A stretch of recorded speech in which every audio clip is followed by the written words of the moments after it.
Fin à Tawa de la réunion annuelle des cadres du ministère de l'enseignement primaire, plusieurs recommandations ont sanctionné la fin des travaux. L'athlète nigérienne Balkissa Abdoulaye, vainqueur du semi-marathon de Marseille du 14 septembre dernier en France, elle a été félicitée cet après-midi par le ministre en charge de la jeunesse et des sports.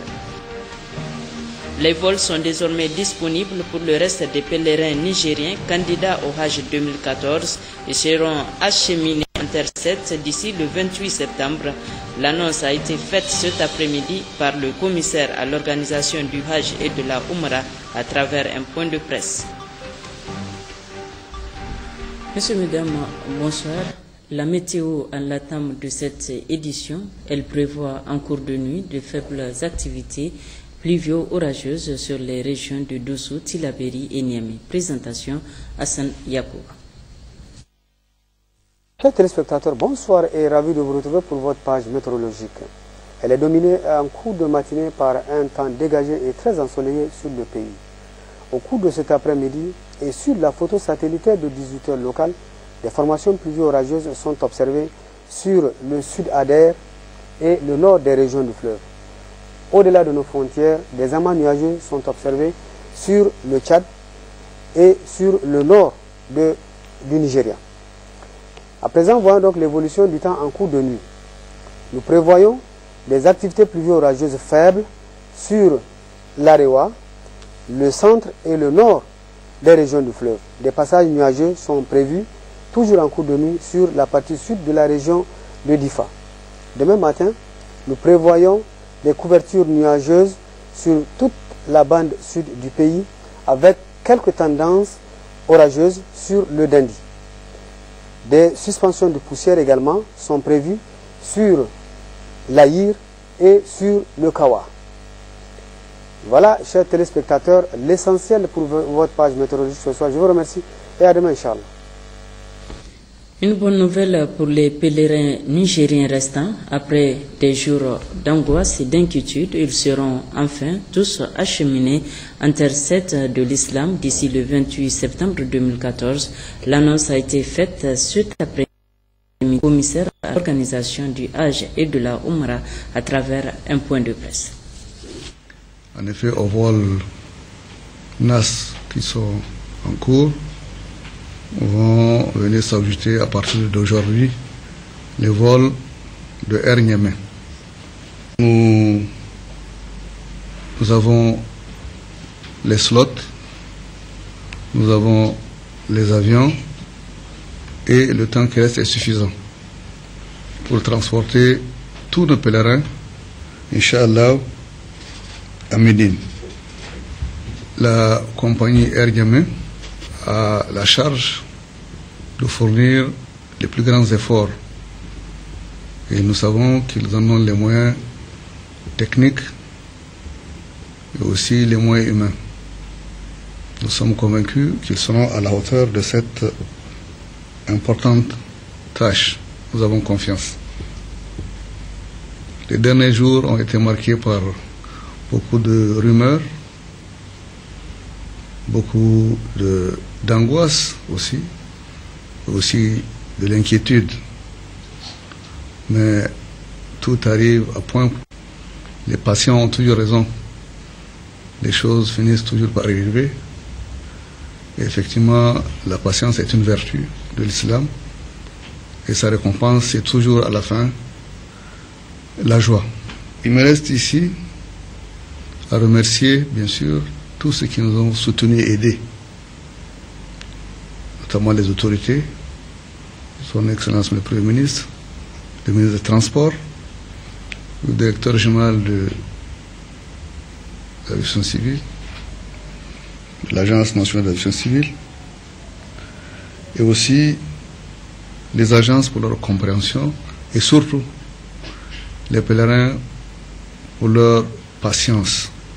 Tous les pèlerins auraient été transportés le 28 septembre 2014, c'est-à-dire un peu avant l'heure de fermeture de l'aéroport de Médine. Nous leur souhaitons un très bon voyage et un Hajj Mabrour. Et nous ne le dirons jamais assez, qui n'oublient jamais leur pays dans leurs prières quand ils seront en train de fouler les différents lieux sacrés de la Terre Sainte. Oui, bon voyage et bon pèlerinage à nos pèlerins. Les travaux de la réunion annuelle des cadres du ministère de l'enseignement primaire, de l'alphabétisation, de la promotion des langues nationales et de l'éducation civique ont pris fin hier à Tawa sur une note de satisfaction générale. Plusieurs recommandations ont sanctionné la fin des travaux, compte rendu Sandanatahi Laolissini. Au terme de 2 jours d'intenses travaux, marqués par des échanges fructueux, de partage et de concertation sur plusieurs thématiques visant l'amélioration de la qualité et de l'accès à l'éducation, la ministre Mariama Ibrahim a remercié, félicité et encouragé les participants pour la qualité des résultats et la pertinence des recommandations auxquelles ils sont parvenus. La réunion annuelle des responsables des services centraux et déconcentrés du ministère de l'enseignement primaire, de l'alphabétisation, de la promotion des langues nationales et de l'éducation civique tenue à Tawa du 22 au 23 septembre 2014 recommande le respect strict des clauses des textes législatifs et réglementaires régissant les enseignants contractuels, l'intensification et l'amélioration de l'offre éducative en éducation inclusive, la vulgarisation des textes réglementaires régissant l'enseignement privé au Niger, l'engagement de tous les responsables des structures centrales et déconcentrées à conduire la réforme curriculaire, la formation des enseignants sur les techniques d'évaluation et de remédiation des enseignements-apprentissages, la mise en application du plan d'accélération de l'alphabétisation et éducation non formelle avec la responsabilisation des acteurs à tous les niveaux. Ils ont également, dans la motion de remerciement qu'ils ont formulée, relevé les efforts consentis par les autorités de la 7e République au profit de l'école nigérienne. L'on a noté, entre autres, 7200 classes construites et 3000 autres en construction, le recrutement et la formation de 8450 enseignants contractuels et l'achat de 1 600 000 tonnes de fournitures scolaires. Suite à la grève observée par le syndicat des médecins spécialistes, le ministre de la Santé publique, en compagnie de ses homologues de la fonction publique et de la réforme administrative, de l'emploi, du travail et de la sécurité sociale, a tenu un point de presse relatif justement à ce mot d'ordre de grève. Un extrait de ce point de presse. Je vais commencer par vous citer le contexte. Je vais vous faire un rappel des négociations que nous avons eues avec ces syndicats. Je tiens tout d'abord à remercier les 2 ministres qui nous accompagnent dans cet exercice, les agents du ministère autour du secrétaire général adjoint qui ont conduit un certain nombre de négociations avec ces syndicats. Donc pour le rappel, je dois dire d'abord que le syndicat national des médecins spécialistes, le syndicat est né le 28 novembre 2013. Aussitôt reconnu, il a déposé une plateforme revendicative qui contenait entre autres points la prime de spécialisation et la bonification d'échelon. Nous avons reçu les responsables de ces syndicats à plusieurs reprises au niveau du cabinet. Au cours de nos rencontres, les points inscrits dans la plateforme dont je parlais tantôt ont fait l'objet de discussions. Et la promesse de leur trouver une suite favorable a été signifiée aux responsables du syndicat, mais cela en tenant compte des lois et règlements de la République, donc dans un cadre institutionnel. C'est dans ce cadre-là, dans la recherche de trouver une solution aux revendications du syndicat national des médecins spécialistes, que nous avons créé le 10 avril 2014 un comité interministériel de négociation. Il s'agissait pour le ministère de la Santé publique, en créant ce comité, de permettre aux responsables du syndicat des médecins spécialistes, au ministère de la Santé publique et aux autres ministères de comprendre la problématique qu'ils posent, c'est-à-dire la revendication liée à la prime de spécialisation et à la bonification d'échelon. La première réunion du comité a eu lieu le 20 mai 2014 dans la salle des réunions du ministère de la Santé publique en vue de discuter sur la bonification d'échelon liée à la spécialisation et les modalités d'attribution des primes de spécialisation. Nous avons convié à cette réunion le représentant du ministère de la fonction publique et de la réforme administrative, le représentant du ministère des Finances, le représentant du ministère de la Population, de la promotion de la femme et de la protection de l'enfant, les représentants d'autres syndicats, il y a les Symphamed, les syndicats de formation chirurgiens dentistes qui a été aussi convié, et l'ESMES lui-même, donc les syndicats des médecins spécialistes. Le directeur de la législation du ministère a participé pour donner un éclairage juridique sur cette question. Et la direction de l'organisation des soins et bien d'autres directions et bien d'autres agents du ministère selon l'évolution, les besoins des discussions. Je dois rappeler ici la présence du syndicat des médecins, pharmaciens et chirurgiens dentistes à la rencontre dont je parlais, la rencontre du 20 mai, est liée au fait que, et dans les syndicats nationaux des médecins spécialistes, nous trouvons des spécialistes, et dans les syndicats des médecins, pharmaciens et chirurgiens dentistes, il y a des spécialistes. Donc la notion de médecins spécialistes se retrouve dans les deux syndicats. Il faut bien le comprendre. La réunion du 20 mai 2014, le syndicat de médecins spécialistes, le syndicat national des médecins spécialistes, n'a pas daigné participer à cette rencontre. Après cela, ils ont déposé un préavis de grève du 27 au 28 mai, et un préavis de grève de 48 heures.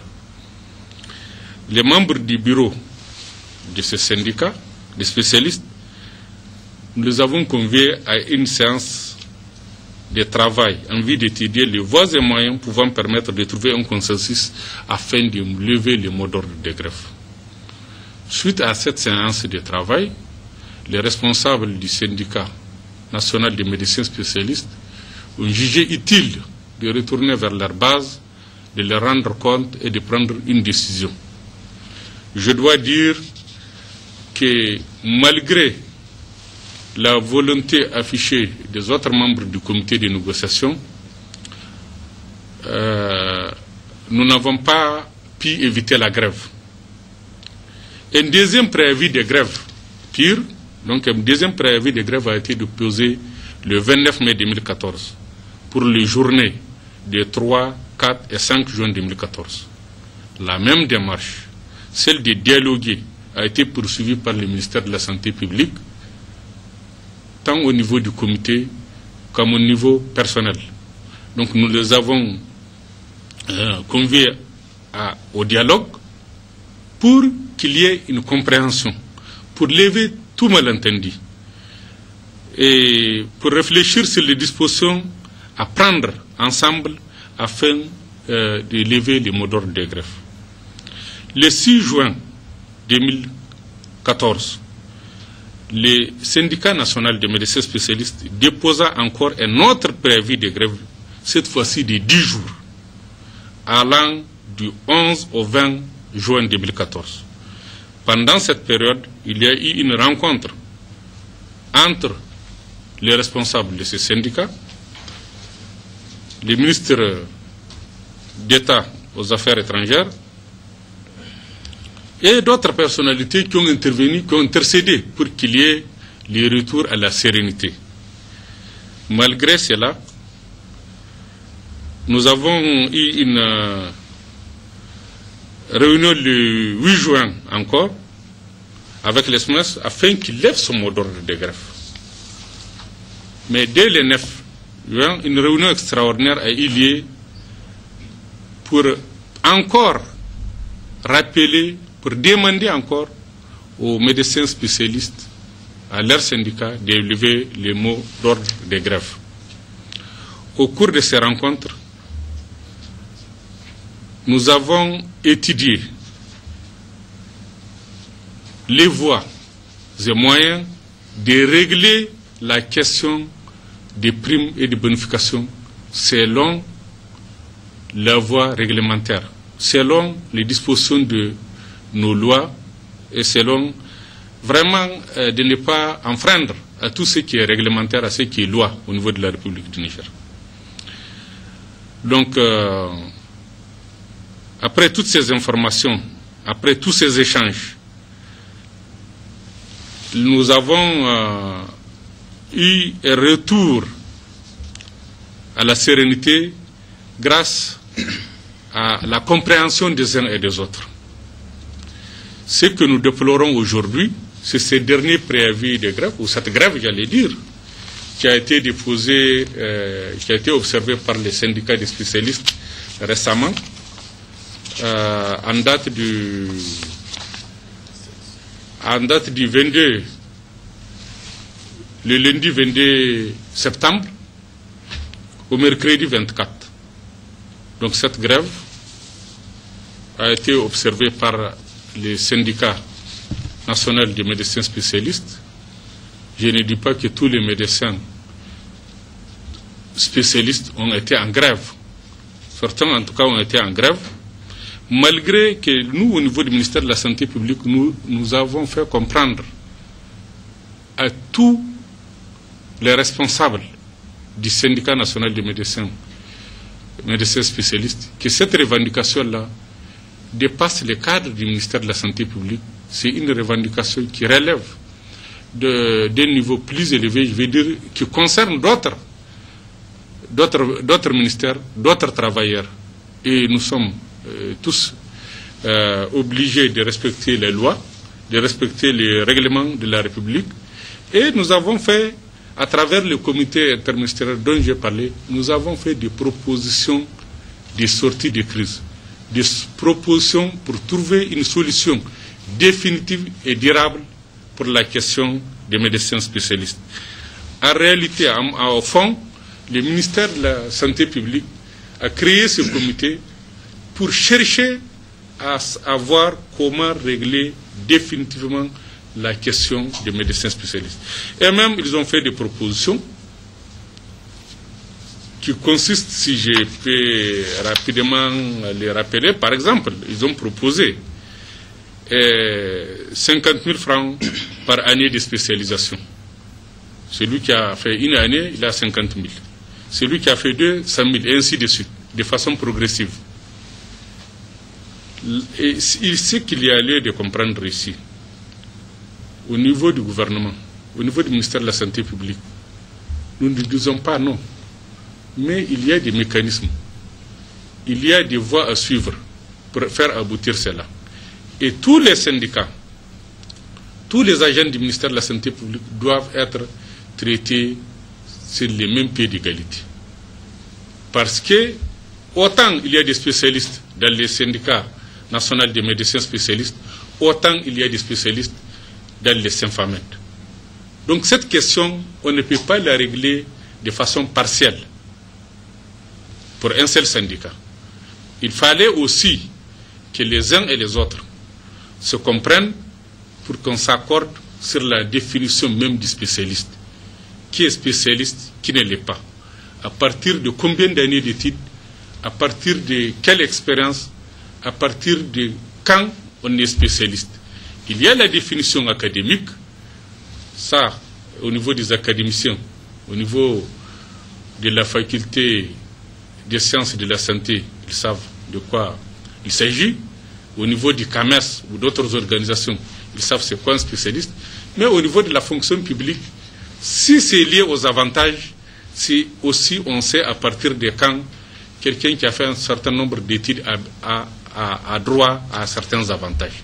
Parce qu'en somme, enfin, toute cette question tourne autour des avantages. Nous sommes aussi dans les prédispositions d'esprit qu'il est tout à fait normal que quelqu'un qui a fait un certain nombre d'années d'études, 10 ans après les bacs, 13 ans après les bacs, mérite l'attention de la nation, mérite un traitement. De là à les faire sans respecter les lois ou les règlements, c'est ça qui pose problème. C'est la compréhension de cette situation que nous voulons au niveau des médecins spécialistes. Nous voulons que ces revendications-là se fassent dans un cadre de concertation, dans un cadre qui permette à chacun de voir comment trouver la meilleure solution qui ne va pas à l'encontre des lois et des règlements de la République. Au niveau du ministère de la Santé publique, nous restons ouverts au dialogue. Nous demandons aux médecins spécialistes de procéder par d'autres moyens que la grève, qui fait très mal à notre pays, qui fait que des patients sont sur les lits, ils ne reçoivent pas les soins appropriés, ils ne reçoivent pas les consultations indiquées, et ça fait que nous causons beaucoup de torts à notre propre pays, à nos populations. Je les appelle vraiment à revenir sur la table des négociations, à reconsidérer certaines positions et aller dans un climat de sérénité pour qu'on trouve une solution durable à cette question. Une des difficultés qu'on a avec les médecins, les syndicats de médecins spécialistes, au cours des négociations, quand on mène des négociations et qu'un comité interministériel ou un comité ad hoc fait des propositions, il ne faut pas que les uns et les autres prennent ces propositions comme un engagement ferme du gouvernement. Le comité mis en place, le comité interministériel, étudie les questions de façon technique et fait des propositions au gouvernement. Et le plus souvent, la pierre d'achoppement, les malentendus naissent du fait qu'on dise voilà les propositions qui vont faites, allez-y, prenez un décret et donnez-nous nos avantages tout de suite. Donc c'est ça, quand un comité fait une proposition, il revient au gouvernement, il revient à l'État de l'examiner et de se prononcer pour tous les travailleurs du Niger. Donc c'est ça la difficulté entre les propositions techniques et la décision de comment ça va se faire. Merci. Oui, au niveau du ministère de la Jeunesse et des Sports, l'atmosphère est tout autre. Avec le sacre de l'athlète Balkissa Abdoulaye à Marseille, elle est vainqueur, comme vous le savez, du semi-marathon qui s'est tenu le 14 septembre dernier à Marseille, en France. Le ministre de la Jeunesse et des Sports, Abdelkarim Damalam, qui l'a reçu hier après-midi à son cabinet, a décidé de prendre entièrement en charge sa bourse d'études. D'autres précisions avec Issoul Kodo.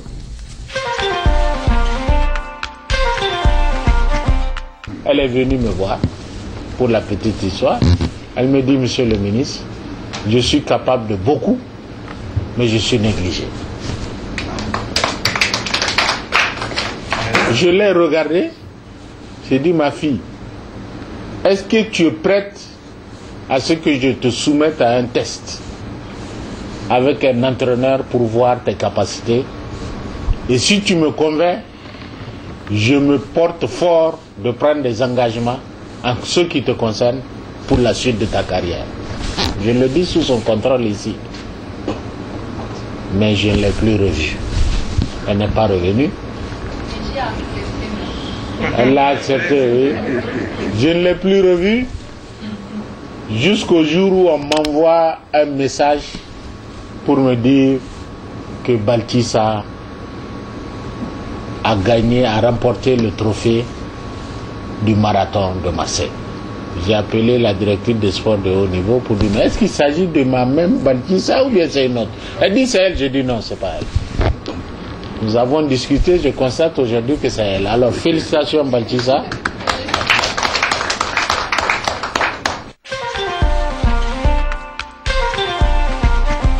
Monsieur le Président de la Fédération, à partir de cet instant, le ministère de la Jeunesse et des Sports va d'abord prendre en charge la bourse d'études de Balkissa. Il y a une bandoulière pour ses gourdes quand elle va courir.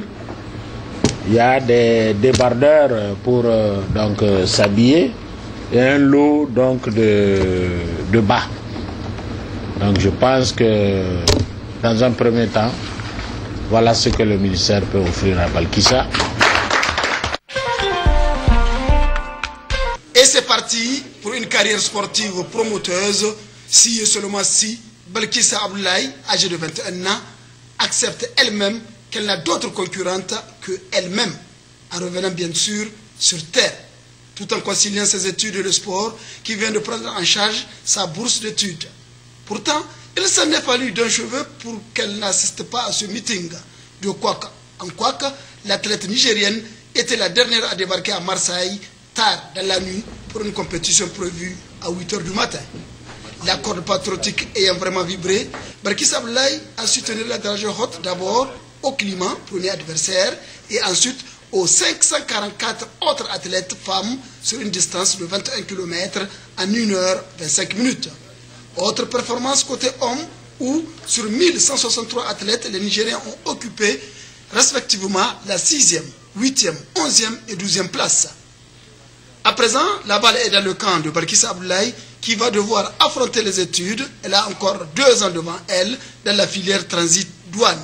Ensuite, l'athlétisme où un mariage semble s'établir. Avec un peu de courage, peut-être pour une fois, courir et se gratter les pieds pourrait aller ensemble.